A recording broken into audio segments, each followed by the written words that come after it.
a Casa da Moeda da Espanha. Seja muito bem-vindo a esse novo quadro aqui no YouTube, Lições que Aprendi. Estou muito faceiro de trazer essa novidade aqui para você, porque nós vamos aprender estudando personagens, seriados, filmes, cases de sucesso de empreendedores, quais são as suas atitudes, os seus hábitos para que a gente possa copiar e chegar muito mais longe, sair da nossa zona de conforto. E nada melhor do que aprender com os nossos personagens favoritos, não é verdade? Então, se você gostou da vibe desse quadro, estilo empreendedor nerd, já dá um like aqui nesse vídeo e se inscreve no canal. E nós vamos abrir esse quadro com chave de ouro, analisando a 4ª temporada de La Casa de Papel. Se engana quem acha que essa série viralizou por acaso. Não, eu identifiquei 5 lições, 5 segredos do sucesso que combinados fazem com que a La Casa de Papel seja esse sucesso internacional. Me acompanha. Uma das coisas que me chamou mais atenção em La Casa de Papel foi que inicialmente eles fracassaram. A La Casa de Papel foi veiculada inicialmente só na Espanha, num canal aberto. Começou com uma audiência mediana, mas foi caindo, até que eles decidiram encerrar na 2ª temporada. Só que a Netflix comprou os episódios já gravados e colocou à disposição no seu catálogo sem nenhuma pretensão, sem nenhuma publicidade. Foi aí que os espectadores, nós aqui, começamos a fazer uma divulgação de boca a boca muito natural, foi espontâneo. E os atores começaram a observar o seu número de seguidores crescendo do dia para a noite. Eles começaram a identificar que tinha alguma coisa acontecendo ali. Só que o bacana é que, por mais que não teve uma aprovação na Espanha imediata do público lá, a série já tinha sido construída com uma mentalidade grande, uma mentalidade para atingir um público internacional. E eles ganharam essa visibilidade com a Netflix. Foi aí que eu identifiquei a primeira lição, o segredo do sucesso de La Casa de Papel está inicialmente na construção dos personagens, porque ali se revela personagens reais, digamos assim, um ser humano que mostra as suas falhas, as suas fraquezas. A gente não consegue identificar até onde vai a bondade e a maldade desses personagens, que é exatamente o que acontece com a gente aqui de carne e osso na vida real. O professor, por exemplo, o cabeça da operação, é super inteligente, mas a gente acaba não se apegando tanto à inteligência ou ao plano. O que é apaixonante é que ele é uma pessoa introvertida, uma pessoa que às vezes demonstra insegurança, tá sempre assim, colocando aquele óculos, encaixando no rosto, e também tem dificuldades sociais, ele fica sempre em locais isolados. Faz parte do plano, mas a vida dele é assim, ele tem dificuldade de convivência. Muitas pessoas se identificam com o professor, com essa personalidade dele. Olha só o que é o Berlim, por exemplo. O Berlim é um dos mais cruéis dos personagens. Ele é sarcástico, ele é preconceituoso, mas tem várias cenas em que ele está lá cantando "Te amo", para a esposa dele, ou tem vários momentos em que ele demonstra empatia com os seus colegas de trabalho. Então ali se revela o lado bom e o lado ruim. Isso eu vejo muito porque eu faço um trabalho voluntário, um trabalho bíblico, e agora com essa epidemia, o que aconteceu? Muitos presidiários foram soltos. Isso saiu no jornal e a população, os meus vizinhos ficaram furiosos com essa decisão. Tinham que ter matado todo mundo em vez de soltar. Só que se essas pessoas tivessem a experiência que eu tenho de conhecer o ser humano por trás do crime, e entenda que eu não estou justificando aqui a história de vida das pessoas pelo crime que cometeram. Tem que pagar, claro que tem que pagar pelo crime. Agora, quando a gente conhece, indo lá, fazendo um trabalho voluntário bíblico, como é o meu caso, a gente conhece a história por trás do crime, o pai de família, a bondade que existe também naquele ser humano. Exatamente o que acontece com La Casa de Papel. A população se apegou aos personagens criminosos. Então, vamos colocar isso para a vida real. Na vida real, isso poderia acontecer também se essas pessoas conhecessem a vida de quem está lá preso. entendeu? Então, não quero aqui entrar nesse mérito, mas eu estou citando um exemplo da vida real e mostrar que esse seriado fez na cabeça das pessoas o que elas jamais imaginariam que fariam na vida real, que é se apegar a um criminoso. Então, o que isso pode nos ensinar em termos de negócio, empreendedorismo, para a gente sair da zona de conforto, né? Que quando a gente quer criar uma nova marca ou começar um novo negócio, até se você já tem um, as pessoas se conectam com as pessoas por trás das marcas, a história das pessoas. Então você precisa contar essa história. O que te levou a criar o seu negócio, a sua marca, ou começar a criar um relacionamento com a sua audiência e demonstrar também as suas fraquezas, para que as pessoas possam se conectar com elas. Quando você faz isso, é como se você colocasse um espelho diante das pessoas e cria um sentimento de empatia, de conexão muito alto. E essa relação acaba mudando, virando a chave de uma mera relação comercial para uma relação pessoal, uma relação íntima, como se fosse de amizade, desde que você demonstre ser de verdade, com os seus defeitos e com as suas qualidades. A segunda lição é que surpreender é a chave para chamar a atenção e criar esse relacionamento para a pessoa retornar, né? Em que sentido? Em La Casa de Papel a gente vê muitas cenas de ação, mas ao mesmo tempo a gente vê cenas de romance ou muitas vezes cenas que demonstram essa fraternidade, essa relação de amor entre amigos. Então isso é surpreendente dentro de um seriado de ação. Outra coisa que é surpreendente em La Casa de Papel é a construção dos personagens. Olha o Marsella, por exemplo. Ele é um ex-soldado, assassino e animalista ao mesmo tempo. Lembra daquela cena do porco, onde eles precisam cortar o porco para treinar ali uma cirurgia? E o Marsella fala, não corto porcos. Né? E aí ele fala que ele tem princípios, tenho princípios, daí o pessoal começa a julgar ele e ele fala assim, você vai me dizer o que eu devo fazer, o que é certo e o que é errado? Então realmente é muito bizarro ver um criminoso que é vegano ao mesmo tempo e tem os seus princípios, ama os animais. Isso foi surpreendente. E como a gente pode colocar isso em prática na nossa vida real? Nós precisamos sair do clichê das coisas.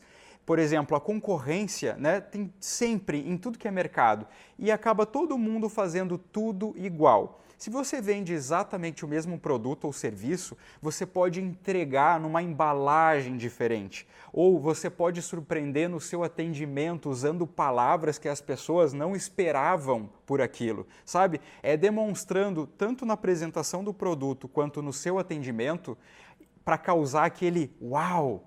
Esses dias eu fui numa cafeteria, comprei um pãozinho de queijo super simples, mas ele veio numa tábua toda decorada e eu achei aquilo muito surpreendente. Eu pagaria mais caro por aquele produto sabendo como ele é apresentado. Só que agora, o que causou em mim? Toda vez que vem um amigo ou familiar aqui na minha casa, eu tenho vontade de levar nessa cafeteria para que os meus amigos e familiares se surpreendam dessa forma, para que eles tenham essa qualidade num simples cafezinho e pão de queijo. Isso significa que quando a gente surpreende os nossos clientes ou a nossa audiência, a gente está se distanciando e fazendo muito diferente da concorrência e gravando a nossa marca ou a nossa pessoa na mente desse cliente ou desse consumidor ou do internauta que está nos assistindo, para que ele tenha vontade de retornar a ter esse contato com a gente. A terceira lição é que a verdade sempre vale a pena. La Casa de Papel tem uma grande preocupação com a veracidade das informações. Tanto é que todas as dificuldades que eles encontrariam se fosse fazer um assalto à Casa da Moeda, por exemplo, são situações reais. Eles estudaram, né, aquela questão do acesso ao ouro, à câmera secundária, eles contrataram um engenheiro naval. Então eles têm essa obsessão pelo realismo. Sabe o Arthurito, aquele xarope que ninguém, né, consegue suportar? O Arthurito, ele passou naquele momento em que ele foi baleado e que o pessoal está fazendo pontos nele, aqueles pontos foram reais. O ator sofreu pontos reais na carne ali. E isso foi muito interessante porque a fisionomia de dor que ele está sentindo é a fisionomia que nós teríamos passando por pontos na vida real. A linguagem corporal fala muito mais alto que as palavras. E quando a gente fala a verdade, essa verdade ela é cativante, mesmo que seja uma verdade que no primeiro momento não seja muito a nosso favor, porque pode ter sido algum erro cometido por nós, né? Então, na vida real é assim, se você cometer um erro, fale a verdade, não fica inventando desculpas mirabolantes, porque a verdade sempre vem à tona, mais cedo ou mais tarde. E as suas expressões faciais, elas não conseguem mentir. As suas palavras podem até dar uma engambelada ali, mas as pessoas conseguem perceber na sua fisionomia quando você está falando a verdade. Então seja sempre verdadeiro, honesto nos seus traços, nas suas relações comerciais e na vida. Mas aí você pode se perguntar, Cássio, tu está falando de ser verdadeiro e isso tu aprendeu com os ladrões do seriado? Gente, eu estou falando dos segredos do sucesso da série, da forma como ela foi construída, da forma como ela foi gravada. Eu estou falando também de bastidores, baseado naquele documentário que saiu no Netflix, mostrando exatamente isso, né? Por trás das câmeras, o La Casa de Papel é o fenômeno. Então, eu quero extrair o que eu quero pôr em prática na minha vida, né? E o resto é ficção, o resto é entretenimento. A quarta lição é que símbolos impactam e viralizam. E que símbolos são esses em La Casa de Papel? A roupa vermelha, o vermelho prende a nossa atenção, ele é tenso, e o vermelho também é a cor da paixão. Então eles colocaram de fundo cores mais neutras para destacar o uniforme vermelho dos personagens e também a máscara de Dalí, que também foge totalmente do comum, e a música Bella Ciao. Que música magnífica! Dentro do seriado eles usam como se fosse um hino, né, em cenas importantes. Quem é que vai esquecer da épica cena do professor e do Berlim cantando essa música? Bella ciao, bella ciao, bella ciao, ciao, ciao, e seppellire la sua montanha sotto l'ombra. Então, quando você escuta aquele início, né? Na, na, na, na, na, na, na, a partir dali, tu já reconhece na hora a música. Por quê? Porque eles usam em momentos importantes, são símbolos que se repetem em todos os episódios e que marcam a série. Ou você acha que se a série não tivesse esses símbolos, ela teria o alcance que teve? De forma orgânica, personagens, jogadores de futebol começaram a usar as máscaras e também foi muito utilizado o próprio uniforme em protestos sociais. Se não houvesse esses símbolos, a série não teria alcançado o sucesso que atingiu.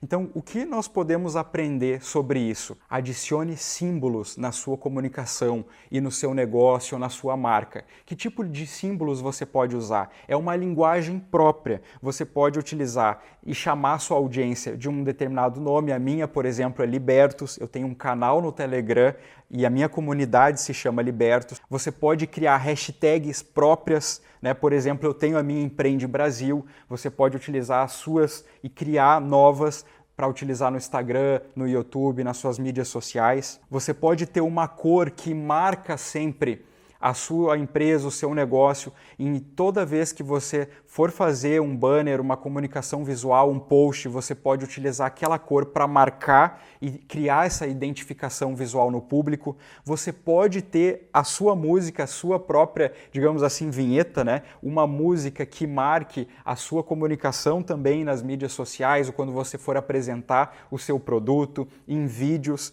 para que essa música seja associada. É tão bom quando a gente se apega a uma música e associa aquilo que a gente gosta, né? Cria uma conexão também.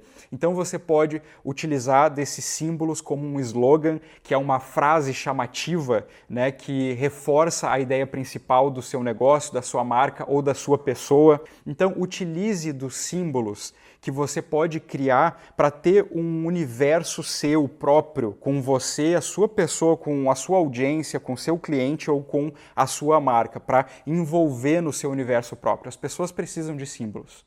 A quinta lição é planejar e executar ao mesmo tempo. Uma coisa que me chamou muito a atenção foi que os roteiristas trabalhavam junto com os atores, próximo das cenas de gravação, do cenário de gravação. E o que acontecia? Irritava muito os atores, porque eles não sabiam exatamente o que eles teriam que falar nas cenas seguintes. Algumas Alguns roteiros eram escritos muito próximo às gravações, mas ao mesmo tempo eles visualizavam aquele texto sendo pronunciado pelo ator e na cena. Então a imaginação deles conseguia ir mais longe para ver o que poderia acontecer depois, justamente para causar situações de surpresas, né? Causar essas situações que saem do comum. Então, se eles tivessem um roteiro já pré-estabelecido com um tempo de antecedência, aquelas descobertas, sabe aquelas coisas em que os atores falam de forma espontânea, né, que sai uma frase ali do nada, na improvisação, eles perderiam muito isso. Porque muitas das coisas que os atores trouxeram na improvisação, eles usaram depois para o roteiro no seriado inteiro, entendeu? Então se perde muito quando a gente tem muito fechadinho as coisas, planejado, passo a passo. Eles mudavam o rumo de acordo com a situação. Então o planejamento e a execução ao mesmo tempo fizeram com que La Casa de Papel tivesse mais situações surpreendentes, mais situações cômicas, mais situações espontâneas. E eu atribuo também a isso um dos segredos do sucesso. E na vida real acontece a mesma coisa, tudo muda o tempo todo. Então, aquela ideia velha, antiga, de que é necessário primeiro planejar e depois executar, já caiu por terra, é uma coisa totalmente ultrapassada. Se você quer começar um negócio próprio, né, criar sua marca, enfim, começar um relacionamento com uma audiência, né, aqui num canal no YouTube, no Instagram, o que você precisa fazer? Você precisa fazer um planejamento prévio para curto, médio prazo, um planejamento rápido, mas que você já tenha essa consciência de que você vai ter que alterá-lo no momento da execução o tempo todo. E a vida é assim, a vida conectada, né, nesse mundo globalizado que a gente vive. Então, para de ficar pensando que você, como a gente aprende na faculdade, eu fiz, por exemplo, processos gerenciais, que é como se fosse uma administração, um tecnólogo, né? Ali a gente aprende um monte de teorias e forças e fraquezas e tudo mais, quando a gente vê que quando a gente começa um negócio nesse meio digital, no meu caso, tudo muda o tempo todo, novas ferramentas surgem do dia para a noite e você precisa se adaptar. E quando você não tem tudo planejado e precisa seguir aquele modelinho, você acaba descobrindo muitas outras coisas que podem ser melhor do que você imaginava. Por exemplo, quando eu estava fazendo o meu processo de cidadania na Itália, ano passado, o que aconteceu? Eu fiz um planejamento só das cidades que eu e minha esposa iríamos passar. E aí a gente foi ficando em B&Bs, né, no meio do caminho, planejando no dia. Enquanto eu dirigia, ela dava uma olhada no aplicativo e já ia agendando, sempre pensando só naquela noite ou no máximo na noite seguinte. Falando com o meu irmão, a minha cunhada, os meus amigos, eles nos acharam muito louco, né, porque Deus o livre, eles jamais sairiam de casa para ir num lugar estrangeiro, onde a gente não conhece a língua e tudo mais, uma outra moeda, sem ter tudo planejado onde iriam dormir. A verdade é que a gente aproveitou e se divertiu muito mais, porque a gente pôde, dessa forma, ficar em cidades que a gente curtiu mais e ficar menos tempo em cidades que a gente curtiu menos. Imagina se a gente tivesse feito um roteiro e ter nos prendido em vários dias de hospedagem num lugar detestável para nós, né? Que não se adequou ao nosso perfil como casal, entendeu? Então, quando você planeja no momento em que você está executando, você consegue extrair o melhor das situações, que é o que aconteceu em La Casa de Papel. Então, espero que você tenha gostado desse novo quadro. É novidade para mim também. Então, se você curtiu, dá um like no vídeo e se você não curtiu, dá um dislike. E escreve aqui embaixo nos comentários, eu vou passar a bola para vocês agora. Que nome você acha interessante para esse novo quadro? Eu pensei em tantos, eu confesso que eu quebrei minha cabeça. Surgiu a ideia, né, de Empreendedor Nerd, nome do quadro. Surgiu a ideia de Lições que Aprendi. Surgiu a ideia de Aprendi Vendo. Mas existem tantos outros nomes. Eu gostaria de dar um nome para esse quadro para que a minha audiência se identifique. Então, nada melhor do que passar a bola para vocês, para me ajudar a nomear esse novo quadro, se você gostou, se você curtiu. Te convido a compartilhar esse vídeo com os fãs de La Casa de Papel e também me siga nas redes sociais, o Instagram e o Facebook é @negócio de 4 rendas, lá eu sempre mostro os bastidores. Se conecta comigo, se inscreva aqui no canal e um forte abraço, até semana que vem.